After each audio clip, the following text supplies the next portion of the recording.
Fuel for success में आपका स्वागत है। फ्यूल फॉर सक्सेस, सक्सेस पाने के लिए फ्यूल की जरूरत पड़ती है और वो फ्यूल होता है नॉलेज। ऑलराइट, और जब आप उस नॉलेज को अप्लाई करते हैं, ऐसा नॉलेज जो आपको रिजल्ट देगा, तब आप सक्सेसफुल हो जाते हो। और इस वीडियो में मैं बात करूंगा the top 10 tips exam success के लिए। और उससे पहले मैं आपसे एक सवाल पूछना चाहता हूँ, क्या आपने मेरा मास्टर क्लास अटेंड किया जो फ्री है, super kids smart teens master class? अगर से नहीं किया तो अटेंड कीजिए, बहुत ज़बरदस्त मास्टर क्लास है, आपके काम आएगा। राइट, आपको नई नई चीज़ें सीखने को मिलेंगी जिससे आपका बहुत फायदा होगा। अगर से आपने ऑलरेडी मास्टर क्लास अटेंड किया है तो देर किस बात की, जुड़िए हमसे, आगे बढ़िए, वर्कशॉप्स में आइए जहां पर बहुत सारे स्टूडेंट्स को फायदा मिला है, आपको भी मिलना चाहिए, है कि नहीं? Right, so go ahead, register yourself for the workshop. और आज हम बात करते हैं टॉप 10 एग्जाम टिप्स। सबसे पहले ये हमको समझना है कि बहुत सारे स्टूडेंट्स पढ़ाई शुरू नहीं करते। 2 महीने रहते हैं एग्जाम के लिए, 1 महीना शुरू ही नहीं करते, 15 दिन हो गए तब एकदम से प्रेशर आ जाता है माइंड के अंदर और जाते हैं वो किताबों की ओर, और किताबें जैसे ही देखते हैं उनके अंदर प्रेशर बढ़ने लग जाता है और वो किताबों का ढेर कोई पहाड़ से कम नहीं लगता और मन ही मन में ये दर्द आता है और जो कहता है कि नहीं यार, ये हमसे नहीं हो पाएगा, मैंने टाइम वेस्ट कर लिया, टाइम वेस्ट नहीं करना चाहिए था। पूरा साल मैंने दोस्तों के साथ, पूरा साल मैंने मोबाइल के साथ, पूरा साल मैंने नेटफ्लिक्स, अमेजॉन या ये दूसरे अलग अलग जो चैनल्स हैं, एपिसोड पे एपिसोड देखा, लेकिन चैप्टर पे चैप्टर मैंने पढ़ा नहीं, कुछ सीखा नहीं, कुछ समझा नहीं, कुछ जाना नहीं, और आज मैं फंस गया। 15 दिन है, पता नहीं क्या करूं, टेंशन से बुखार आ जाता है, टेंशन से तबीयत बिगड़ने लगती है। लेकिन ये सब करने से एग्जाम का परफॉर्मेंस बढ़ेगा नहीं। सबसे पहली बात आपको ये समझना है कि आपको शुरू करना है, क्योंकि याद रखिए, रेस तब तक नहीं खत्म होती जब तक आप जीत नहीं जाते, और आप तब तक नहीं जीत सकते जब तक आप शुरू नहीं करते। तो रेस खत्म करना आपकी जीत है। आपका मुकाबला, आपका कंपटीशन किसी और से नहीं, आपसे है। आपको गुजरे हुए कल से आज बेहतर रहना है और आने वाले कल में आपको आज से बेहतर रहना है। तो शुरू कीजिए। ये सबसे इम्पोर्टेंट चीज है कि आपको अभी जाना है और किताबें लेकर आना है। हाँ, रुक जाइए, 10 टिप्स तो सुन लीजिए ताकि आपके काम आए किताबें उठाने से पहले। तो सबसे पहला tip, attack the weak subject first, यानी कि जो सब्जेक्ट में आप कमजोर हैं उसको आप अटैक कीजिए। सबसे पहले उसको पढ़िए, क्योंकि ये सब्जेक्ट आपके मार्क्स कम कर सकता है। और ऐसा नहीं कि ये सब्जेक्ट पढ़ने के चक्कर में आप बाकी के सब्जेक्ट्स को नेग्लेक्ट करते हैं जिसमें आप अच्छे हैं, तब बहुत मुश्किल हो जाएगी। ऑलराइट, तो इसलिए आपको क्या करना है, टाइम डिवाइड करना है। समझिए आप 12 घंटे आप पढ़ाई करते हैं, कितने घंटे? तो आपको क्या करना है, टाइम डिवाइड करना है। कैसे करेंगे? समझिए आप 12 घंटे डिसाइड करते हैं एग्जाम्स के टाइम पर पढ़ाई करने के लिए। कंटिन्यूस 12 घंटे नहीं, ऑफ कोर्स आप ब्रेक्स लेंगे एंड ऑल दैट, अभी हम बात करेंगे। लेकिन अगर से आप सोचिए क्या 12 घंटे की पढ़ाई? हाँ, 12 घंटे पढ़ना पड़ेगा। ऑलराइट, एग्जाम्स हैं and you are a student and जैसे बहुत सारे लोग कॉर्पोरेट में भी काम करते हैं, कभी कभार ओवर टाइम करते हैं। Right, at the end of the year अगर से रिजल्ट लाना है, टारगेट अचीव करना है, तो थोड़ा सा स्ट्रेच करना पड़ेगा। तो जब आप 12 घंटे पढ़ने बैठते हैं तो उसमें से 8 घंटे वीक सब्जेक्ट्स को टारगेट कीजिए और 4 घंटे जो सब्जेक्ट्स आप जिसमें अच्छे हैं उन सब्जेक्ट्स को आपको पढ़ना है। वो टिप नंबर 1 है। और टिप नंबर 2 है, टेक ब्रेक्स। 12 घंटे का ये मतलब नहीं कि सुबह 6 बजे उठे और शाम के 6 बजे तक पढ़ रहे हैं। ऐसे पढ़ाई नहीं होती, ऐसे स्ट्रेस हो जाता है, ब्रेन फॉग हो जाता है, ऐसे में बॉडी थक जाती है और जो भी पढ़ा वो ब्रेन में चला जाता है, तो पढ़ के मतलब नहीं है। That is the reason why आपको ब्रेक्स लेने हैं। अगर से आपने मेरा वर्कशॉप किया है तो आपको पता है कि स्ट्रेटेजिक टाइम आउट क्या होता है। न्यूरो साइंसेस का इस्तेमाल करके हम ज्यादा कम समय में कैसे पढ़ सकते हैं, आप जानते हैं तो उसका इस्तेमाल कीजिए, नहीं जानते हैं तो कम से कम ब्रेक्स लेना सीख लीजिए। राइट, वर्कशॉप में ये सारी चीजें तो मैं सिखाऊंगा ही। और नेक्स्ट टिप है, explain the answers to yourself. Now listen to me very carefully. जब भी आप पढ़ाई करते हो, ऑलराइट, ये मेरी किताब है बाय द वे, तो जब भी आप पढ़ाई करते हो तो पढ़ाई करने के बाद एक्सप्लेन कीजिए आंसर्स अपने दोस्त को, अपने माताजी को, पिताजी को। जाइए, बोलिए कि पापा मेरे आंसर सुन लो, मुझे समझाना है। और पापा देखेंगे, बड़े प्यार से बोलेंगे गेट आउट, मुझे टीवी देखने दो। तो निराश मत हो जाना, अपने बेस्ट फ्रेंड के पास जाना और उसको सारे आंसर समझा देना। अभी आपका बेस्ट फ्रेंड कौन है? उसका नाम है आईना। हाँ, आईना। आपको आईने के पास जाना है, मिरर के पास खड़े हो जाना है और खुद को आंसर समझाने हैं। ये टेक्निक फॉलो कीजिए, बाद में थैंक यू बोलिएगा। सेल्फ एक्सप्लेनेशन स्टडी स्किल है ये, और सेल्फ एक्सप्लेनेशन में बहुत सारा रीइंफोर्समेंट होता है, आपका फायदा बहुत होने वाला है। So explain the answers to yourself और अदर्स। तो यहाँ अदर्स भी यूजुअली हम ही होते हैं, क्योंकि अदर्स के पास टाइम नहीं होता। और दूसरा, सॉल्व ओल्ड पेपर्स, यानी कि पुराने पेपर्स को सॉल्व कीजिए। ये बहुत पुराना टिप है, मैं इसके ऊपर ज्यादा बात नहीं करूंगा।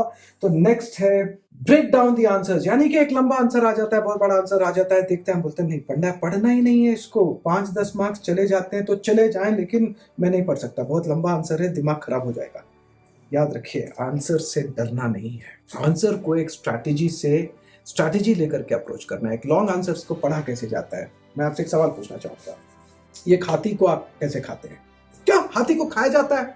हाँ भाई, सोच मेटाफोरिकली, मतलब एक उदाहरण है। हाथी को खाना है तो क्या करोगे?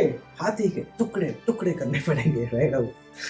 ये बस एक उदाहरण है। आई लव एलिफेंट्स, ये बात अलग चीज है। तो कहने का अर्थ ये है कि जब बड़ी चीज कोई होती है, अगर से उसको आप हजम करना चाहते हैं तो उसके चंक्स बनाए जाते हैं। बड़ा सा केक है, खाना चाहते हैं आप, तो पूरा केक ऐसे मुंह में नहीं डाला जाता, आप उसके टुकड़े टुकड़े करके आप खाते हैं। ठीक वैसे एक लंबे आंसर के आपको टुकड़े टुकड़े करना पड़ेगा। आपको चंक्स, यानी कि you need to break the answer down, और हर एक चंक को पहले अच्छी तरीके से समझना है। समझने के बाद उसको 3 बार आपको पेपर पे लिखना है, specially tough answers, specially answers जो आपको बहुत मुश्किल लगते हैं, डिफिकल्ट लगते हैं। ये प्रोसेस टाइम कंज्यूमिंग है, लेकिन आपको इसका फायदा बहुत मिलेगा। टाइम कंज्यूमिंग है, टाइम दो। I mean, you're a student, you got to invest your time, right? अगर से वो आंसर इंपॉर्टेंट है, 10 मार्क लेकर आ सकता है, तो एक्स्ट्रा टाइम देने में कोई हर्ज नहीं। तो आपको ब्रेक डाउन करके हर एक चंक आपको याद करना है, समझना है, जानना है, और 3 बार आपको पेपर पे लिखना है हर एक चंक को। उसके बाद next step, 1 2 3 4 5 6 step, 6th step, choose the right food, keep yourself hydrated. देखिए, नंबर 1 रीजन होता है स्टूडेंट्स का नहीं पढ़ाई करने का, मूड। मामा मूड नहीं है, पढ़ाई कर। राहुल मूड नहीं है, पढ़ाई कर। आजाद मूड नहीं है, राइट? दोस्त लोग आते हैं, चल यार पढ़ाई करनी, नहीं यार मूड नहीं, यार मन नहीं लग रहा। तो मूड इसलिए भी बिगड़ सकता है क्योंकि हमारे खाने की आदतों से बिगड़ सकता है। Yes, remember this, the food affects the mood, ठीक है? The food affects the mood. तो जब भी आपका मुंह हमेशा खुला रहता, कुछ भी डाल मेरे मुंह में मैं खा लूंगा, ऐसे भी बहुत सारे लोग होते हैं। ये बहुत डेंजर होता है, क्योंकि आप ऐसी वैसी चीज़ें खाते रहेंगे तो वो आपके ब्रेन पे, आपके बॉडी पर असर करेगा, कंसंट्रेशन पावर कम हो जाएगा, बहुत सारे आपको ही प्रॉब्लम्स होंगे। जो आंसर्स पढ़ रहे हैं वो भूल जाएंगे, क्योंकि फूड का मूड पर इफेक्ट होता है। मूड नहीं तो पढ़ाई नहीं, पढ़ाई नहीं तो कुछ भी याद नहीं होगा, कुछ भी याद नहीं होगा तो कुछ भी लिखेंगे नहीं एग्जाम में, कुछ भी एग्जाम में नहीं लिखेंगे तो रिजल्ट में क्या होगा मालूम है? और रिजल्ट में जब वो होगा तो घर में क्या होगा, तो वो तो आप अच्छी तरीके से जानते ही है, राइट? तो आपको फूड पर ध्यान रखना है, हेल्दी फूड आपको खाना है। और कौन सा फूड खा सकते हैं उसका वीडियो है मेरे चैनल पर, वो आप वॉच कर सकते हो। लेकिन रिमेंबर दिस, डाइट पे जाने के लिए नहीं बोल रहा हूँ। डाइट के पहले 3 लेटर्स क्या है देख लीजिए। मैं डाइट के बारे में बात नहीं कर रहा हूँ, मैं है इसको कहते हैं लाइफस्टाइल शिफ्ट। ऑलराइट, थोड़ा सा स्टाइल लेकर आइए अपने लाइफ में, हेल्दी फूड हैबिट्स अडॉप्ट कीजिए और ढेर सारा पानी पीते रहिए। Alright, keep yourself hydrated. पानी अच्छा है, मुझे स्वाद बहुत अच्छा लगता है पानी का। पानी पीते रहिए, और बहुत सारा पानी, यानी कि बहुत सारा नहीं कि भाई 10-12 लीटर रोज पी रहे हैं, आपको हाइड्रेटेड रखना है, ठीक है? एंड देन हॉट सन और कोल्ड स्टफ, एग्जाम्स पास हैं तो धूप में, गर्मियों में बाहर नहीं निकलना है आपको। दोपहर की गर्मी में मत निकलो, धूप में निकला न करो, गाना ही है ना? तो धूप में नहीं निकलना है आपको धूप से बचाना है। मैं सुबह की धूप की बात नहीं कर रहा जो हेल्थ के लिए अच्छी होती है, मैं दोपहर की कड़क धूप जो होती है नहीं जाना है, आपकी तबीयत बिगड़ सकती है। और कोल्ड स्टफ नहीं खाना है, आइसक्रीम हो या ठंडा पानी हो। बहुत सारे स्टूडेंट्स आते हैं दोपहर में, मम्मी प्यास लगी और खोला पूरा ठंडा बोतल, cut cut cut cut cut cut P लिया। अरे यार, बहुत डेंजरस है आपके हेल्थ के लिए, ठंडा पानी बहुत डेंजरस है और अफोर्ड नहीं कर सकते। तबीयत बिगड़ गई, पढ़ाई नहीं हो पाएगी और एग्जाम में परफॉर्मेंस अच्छा नहीं जाएगा। तो कोल्ड स्टफ से बिल्कुल भी दूर रहना है। No ice creams, no cold stuff. और बाद में get enough sleep, get enough sleep. बहुत सारे स्टूडेंट्स सिर्फ 4 घंटे सोते हैं एग्जाम से पहले, बोलते हैं ज़्यादा सो जाऊंगा, पढ़ नहीं पाऊंगा। Let me tell you something, सोना बहुत ज़रूरी है। सेल्स रिपेयर होते हैं, ब्रेन आपका एक्टिव होता है, वरना कॉन्सेंट्रेशन पावर नीचे चला जाएगा, मेमोरी नीचे चला जाएगा, बहुत सारे हेल्थ इश्यूज आ सकते हैं, स्ट्रेस ज़्यादा महसूस होगा और जितना भी पढ़ाई किया वो ड्रेन में चला जा सकता है। इसलिए आपको एडिक्वेट स्लीप लेना ही है। ऐसा नहीं है कि 10, 12, 15 घंटे आप सो रहे हैं, राइट? कम भी नहीं, ज़्यादा भी नहीं, आपको बैलेंस मेंटेन करना है। कहा जाता है कि 7 से 8 घंटे की नींद अच्छी होती है, ऑलराइट? मेरे लिए तो 8 घंटे की नींद मैं मान के चलता हूँ कि इंसान को लेना है, तब आपका ब्रेन एक्टिवेट हो जाएगा।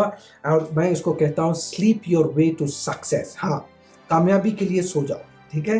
तो यहाँ पर एडिक्वेट स्लीप लेना है। और दूसरा, एक्सरसाइज करना है रेगुलरली, ऑलराइट? एक्सरसाइज बहुत सारे स्टूडेंट्स करते नहीं है।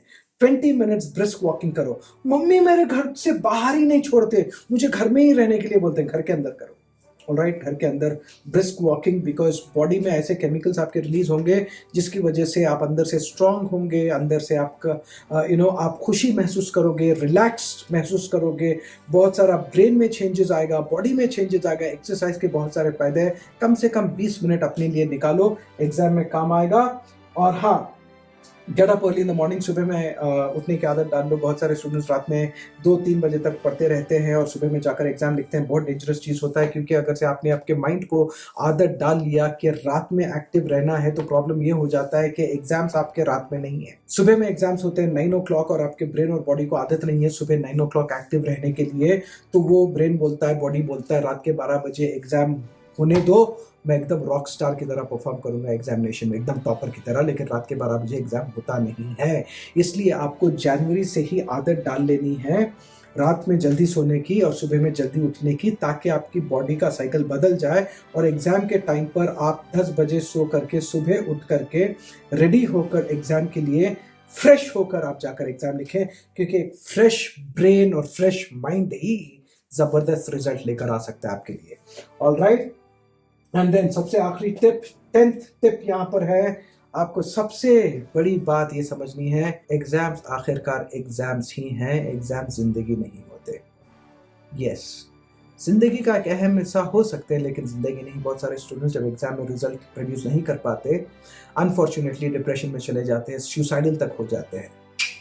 एग्जाम कभी भी डिटरमाइन नहीं करता। बड़े से बड़े सक्सेस स्टोरीज उठाकर देख लीजिए, एग्जाम्स उनका सक्सेस डिटरमाइन नहीं किया। बड़े से बड़े इंडस्ट्रियलिस्ट ले लीजिए। इसका ये मतलब नहीं कि आप पढ़ाई छोड़ दें, ऐसी बात नहीं है।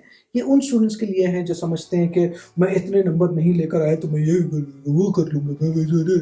नहीं यार, ऐसा नहीं होता। ये हमारे माइंड के अंदर डाला गया है कि एग्ज़ाम ज़िंदगी होती है। नहीं, एग्ज़ाम ज़िंदगी नहीं होती। ज़िंदगी और भी होती है, ज़िंदगी खूबसूरत होती है। ज़िंदगी में बहुत सारे डिपार्टमेंट्स होते हैं और एग्ज़ाम भी एक डिपार्टमेंट है। और अगर से उस डिपार्टमेंट में आपने ज़्यादा अच्छा नहीं किया तो आप अपना तरीका बदल के एग्ज़ाम्स में अच्छा कर सकते हो। उदाहरण के तौर पे मेरे पास एक स्टूडेंट आई थी, उसने नीट क्रैक किया था, लेकिन पेड सीट था, डोनेशन वाली सीट थी। तो वो थोड़ा अपसेट थी, क्योंकि बहुत सारा पैसा देना पड़ रहा है एंड ऑल दैट। तो मैंने उससे बोला कि 1 साल का break, trust me and take the break. और मैं तुम पे ट्रस्ट कर सकता हूँ क्या, क्योंकि मैं हर किसी को मेरे टेक्निक्स नहीं सिखाता, right? Only dedicated sincere students को, क्योंकि इतने पावरफुल मेरे रिसर्च बेस्ड टेक्निक्स हैं कि उसने 1 साल का ब्रेक लिया और जो मैंने सिखाया वो अप्लाई किया और उसको गवर्नमेंट सीट मिला, ऑलराइट? ऐसे तो बहुत सारे स्टूडेंट्स। एक और था जो मैथ में फेल हो रहा था, उसको IIT मैंने क्रैक करवाया without going to coaching and tuition classes. ना मैं सब्जेक्ट्स नहीं सिखाता, मैं कुछ और ही करता हूँ जिसका नाम है super kid smart team study framework. तो ये रिसर्च बेस्ड है और ये मैंने क्रिएट किया है। Are you getting my point? तो जब ये आप सीखकर अप्लाई करोगे तो एकदम से you will fly towards your dream like my other students, alright? तो याद रखिए, एग्जाम्स आर ओनली एग्जाम्स। ज़्यादा सीरियस होने की ज़रूरत नहीं है और ज़्यादा लाइट लेने की भी ज़रूरत नहीं है।